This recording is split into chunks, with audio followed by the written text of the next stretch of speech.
What are some of the common misconceptions about your practice when people come up to you and ask questions? Well, some people think all herbs are safe and there's no side effects, but if you take too much of one herb, it can be toxic to you. So you have to be careful and do it under supervision from a good naturopathic doctor. Also, there's herbal drug interactions, and naturopaths are trained in both pharmacology as well as herbal medicine, so we understand how to combine the two. Other misconceptions: some people think homeopathy is a placebo, which it's not. I mean, it's used all over the world. It's actually being used very successfully with a lot of coronavirus cases at the moment as well. But they can't talk about it because then they get shut down, of course. But in the homeopathic community, we know people who are recovering from coronavirus using homeopathy. It's used all over India. The Indian government has actually promoted homeopathy as, prophylaxis for coronavirus. WHO recognized as a medical science. So just get rid of that belief that homeopathy is placebo. It's not. I've used on my mobile clinics with great success, and it's affordable medicine. It works fantastically well. It treats the root cause. Yeah, so as long as you can keep yourself healthy and instead of suppressing symptoms, I think you're in the right way. Mm-hmm. And let's kind of get into that. So comparing Western and Eastern medicine, what are some of the differences in your opinion, and why do you prefer one or the other? A lot of Western medicine is focused on suppressing symptoms, right?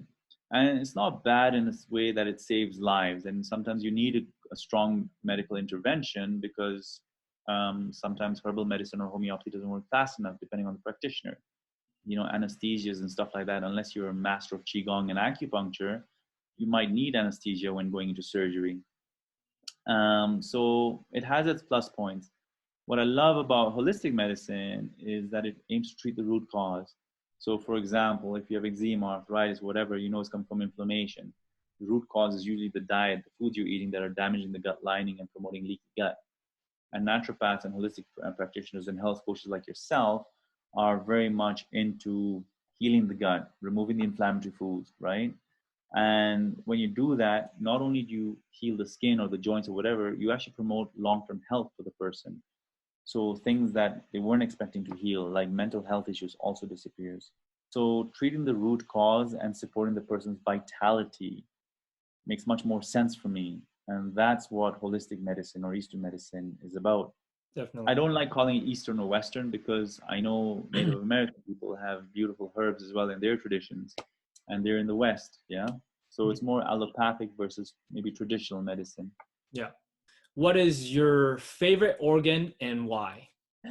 So, well, I'm known around the world, I guess, for the liver. Yeah. I talk a lot about the liver. I'm always treating the liver because I find that's the root cause of many health issues. My new book is on the liver as well.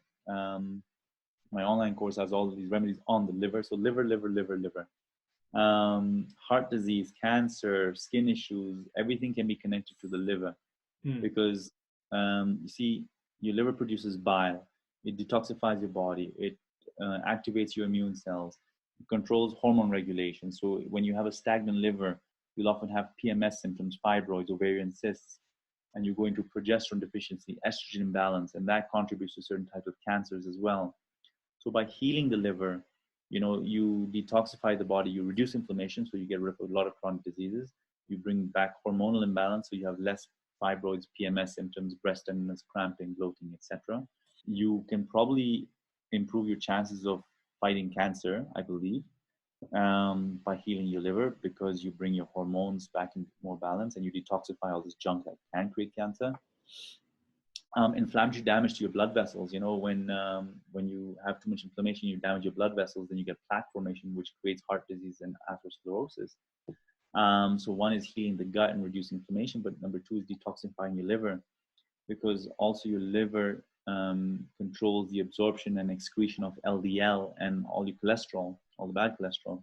Well, bad is the wrong word, but just the LDL cholesterol. And so when you reduce inflammation and clean your liver out, your LDL levels go down and you have less damage to your blood vessels because you have less inflammation. So liver is the master organ. In Chinese medicine, we call it the master organ. And it's the seat of the soul in certain traditions and certain cultures. So liver is probably my favorite organ, although I'm tempted to say there is no favorite organ because we're all one. You know, Western or allopathic medicine has compartmentalized.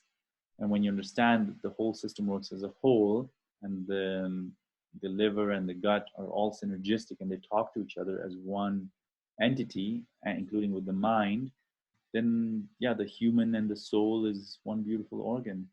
Great answer.